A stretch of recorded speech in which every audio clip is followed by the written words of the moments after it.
Many prayers for breakthrough begin with the question, how can I make this situation change? In Gethsemane, Jesus gives us a deeper question. How can I remain faithful when obedience is costly? The garden does not offer a formula for escaping every painful circumstance. It reveals the Son trusting the Father as he walks toward the cross. Matthew, Mark, and Luke all place this prayer immediately before Jesus is arrested. He takes his disciples with him, asks them to watch, and enters profound anguish. This matters because Christian faith does not require pretending that suffering feels easy. Jesus names his sorrow. He does not perform emotional invulnerability. He prays that, if possible, the cup might pass from him. In the prophets, the cup can symbolize God's judgment. Jesus is not afraid of a minor inconvenience. He is facing betrayal, violence, shame, death, and the burden of the mission he came to fulfill. The prayer is honest because the cost is real. Then comes the sentence that defines the scene. Not as I will, but as you will. This is not passive resignation. It is active trust. Jesus does not deny his desire. He places that desire inside obedience to the Father. Biblical surrender is not the absence of longing. It is the refusal to make our longing the highest authority. Notice also what does not happen. The cup is not removed. The arrest still comes. Yet the prayer is not a failure. Jesus rises from the ground ready to obey. The immediate circumstance remains, but he moves through it in faithful alignment with the Father. In that sense, the first breakthrough occurs within the posture of obedience. Luke tells us that Jesus prayed more earnestly in anguish, while an angel strengthened him. Strength is not always delivered as escape. Sometimes God gives strength for the faithful next step. Hebrews later says that Jesus learned obedience through what he suffered, not because he had been disobedient, but because his perfect sonship was expressed in real human suffering. This corrects two common mistakes. The first is treating prayer as leverage. If I say the right words with enough intensity, God must produce my preferred outcome. The second is treating surrender as indifference. Nothing matters, so I should stop asking. Gethsemane rejects both. Jesus asks boldly and submits completely. How can we follow this pattern? Name the cup. Tell God specifically what you fear, want, or grieve. Ask for the outcome you desire, because honest petition belongs in prayer. Then place the request beneath God's wisdom. Father, if there is another way, open it. If not, make me faithful. Finally, take the next obedient step that Scripture already makes clear. The disciples repeatedly fall asleep, and Jesus tells them to watch and pray so they will not enter temptation. Prayer prepares us not only to receive something, but to resist abandoning faithfulness. A biblical breakthrough may include changed circumstances. It may also be courage, repentance, endurance, reconciliation, or the strength to obey when the road stays hard. The resurrection assures us that surrender to the Father is not surrender to meaninglessness.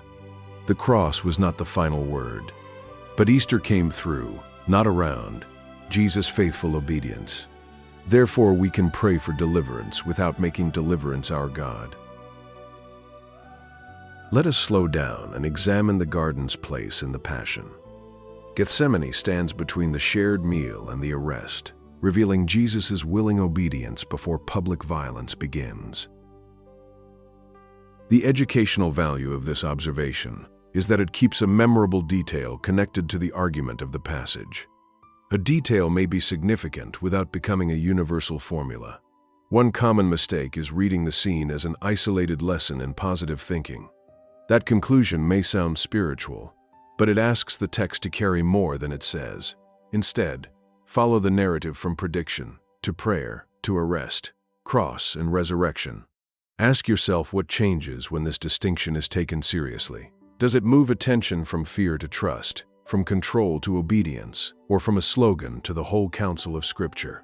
Write the answer in one sentence, then return to the passage and identify the words that support it. This small discipline turns a viewer into an active student of the Bible. A second layer of the study concerns the biblical image of the cup. Prophets use the cup as an image of judgment, making Jesus' request far weightier than a desire to avoid inconvenience.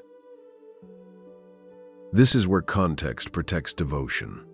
Historical and literary study does not weaken faith. It helps us respond to what the inspired author communicates rather than to an idea imported from elsewhere. This corrects the habit of reducing the cup to any ordinary setback. A better response is practical and accountable. Let biblical imagery define the seriousness of Jesus' mission. Ask yourself what changes when this distinction is taken seriously. Does it move attention from fear to trust, from control to obedience, or from a slogan to the whole counsel of Scripture? Write the answer in one sentence, then return to the passage and identify the words that support it. This small discipline turns a viewer into an active student of the Bible. The wider biblical context also draws attention to Jesus' honest sorrow. He tells the disciples that his soul is overwhelmed with sorrow and falls before the Father in prayer. Notice the movement from information to formation. Scripture gives us something true to understand, then invites a response shaped by trust, love, wisdom, and obedience. We should therefore resist pretending mature faith never feels anguish. Faithful application does not need exaggeration. We can bring emotion into prayer without making emotion the final authority. Ask yourself what changes when this distinction is taken seriously. Does it move attention from fear to trust, from control to obedience, or from a slogan to the whole counsel of Scripture? Write the answer in one sentence, then return to the passage and identify the words that support it. This small discipline turns a viewer into an active student of the Bible. For careful interpretation, we must consider the repeated petition. Jesus returns to prayer more than once, showing that faithful surrender may need to be renewed as pressure continues. A responsible teacher should identify the evidence, explain the inference, and acknowledge the limit. That method gives viewers tools they can use when they encounter another confident claim online. The interpretive boundary matters because assuming repetition always demonstrates unbelief, can produce confusion or misplaced guilt. The wiser path is to repeat a request when necessary, while renewing trust rather than demanding control.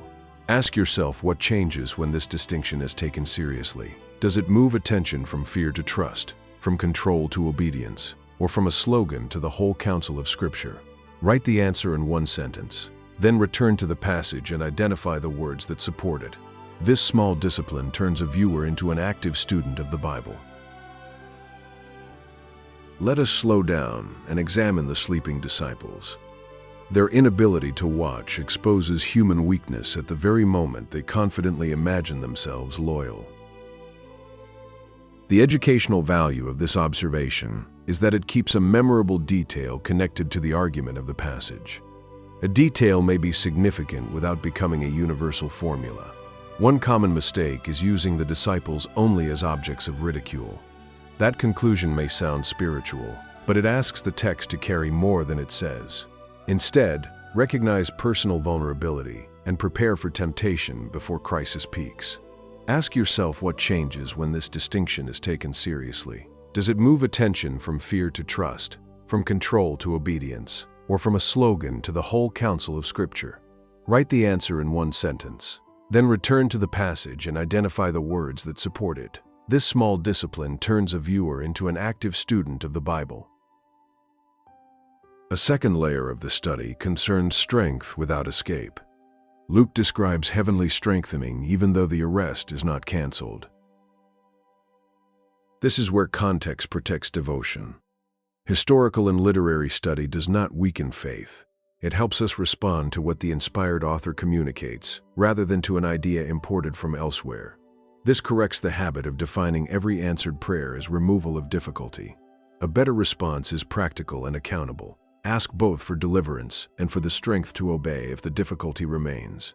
Ask yourself what changes when this distinction is taken seriously. Does it move attention from fear to trust, from control to obedience, or from a slogan to the whole counsel of Scripture? Write the answer in one sentence, Then return to the passage and identify the words that support it. This small discipline turns a viewer into an active student of the Bible. The wider biblical context also draws attention to submission as active trust. Not my will, but yours holds desire and obedience together. Jesus neither suppresses the request nor enthrones it. Notice the movement from information to formation. Scripture gives us something true to understand, then invites a response shaped by trust, love, wisdom, and obedience. We should therefore resist calling passivity or avoidable harm God's will without discernment. Faithful application does not need exaggeration. We can seek wise action, safety, counsel, and obedience while entrusting the uncontrollable outcome to God. Ask yourself what changes when this distinction is taken seriously. Does it move attention from fear to trust, from control to obedience, or from a slogan to the whole counsel of Scripture? Write the answer in one sentence. Then return to the passage and identify the words that support it. This small discipline turns a viewer into an active student of the Bible. For careful interpretation, we must consider prayer against temptation. Jesus commands watchfulness because the spirit may be willing while the flesh is weak. A responsible teacher should identify the evidence, explain the inference, and acknowledge the limit. That method gives viewers tools they can use when they encounter another confident claim online. The interpretive boundary matters because waiting for temptation before building a life of prayer can produce confusion or misplaced guilt. The wiser path is to identify predictable points of weakness and establish support before the next test. Ask yourself what changes when this distinction is taken seriously. Does it move attention from fear to trust, from control to obedience, or from a slogan to the whole counsel of Scripture? Write the answer in one sentence. Then return to the passage and identify the words that support it. This small discipline turns a viewer into an active student of the Bible. Let us slow down and examine the arrest as voluntary faithfulness. Jesus steps toward those who arrest him and refuses a violent rescue, remaining aligned with the mission he has taught. The educational value of this observation is that it keeps a memorable detail connected to the argument of the passage. A detail may be significant without becoming a universal formula. One common mistake is mistaking surrendered obedience for helpless fatalism. That conclusion may sound spiritual, but it asks the text to carry more than it says. Instead, choose the next nonviolent, truthful action that Scripture already requires. Ask yourself what changes when this distinction is taken seriously. Does it move attention from fear to trust, from control to obedience, or from a slogan to the whole counsel of Scripture? Write the answer in one sentence. Then return to the passage and identify the words that support it. This small discipline turns a viewer into an active student of the Bible. A second layer of the study concerns the cross redefining victory. The apparent defeat becomes the means of atonement and reconciliation. So Christian victory cannot be measured by appearances alone. This is where context protects devotion. Historical and literary study does not weaken faith. It helps us respond to what the inspired author communicates, rather than to an idea imported from elsewhere. This corrects the habit of calling comfort, status, or immediate success the necessary proof of God's favor. A better response is practical and accountable. Evaluate faithfulness by love, truth, sacrifice, and obedience. Ask yourself what changes when this distinction is taken seriously. Does it move attention from fear to trust, from control to obedience, or from a slogan to the whole counsel of Scripture? Write the answer in one sentence. Then return to the passage and identify the words that support it. This small discipline turns a viewer into an active student of the Bible. The wider biblical context also draws attention to resurrection after surrender. Easter vindicates Jesus and promises that suffering and death will not have the final word. Notice the movement from information to formation. Scripture gives us something true to understand, then invites a response shaped by trust, love, wisdom, and obedience. We should therefore resist using resurrection hope to minimize present grief. Faithful application does not need exaggeration. We can hold lament and hope together without forcing a premature emotional resolution. Ask yourself what changes when this distinction is taken seriously. Does it move attention from fear to trust, from control to obedience, or from a slogan to the whole counsel of Scripture? Write the answer in one sentence. Then return to the passage and identify the words that support it. This small discipline turns a viewer into an active student of the Bible.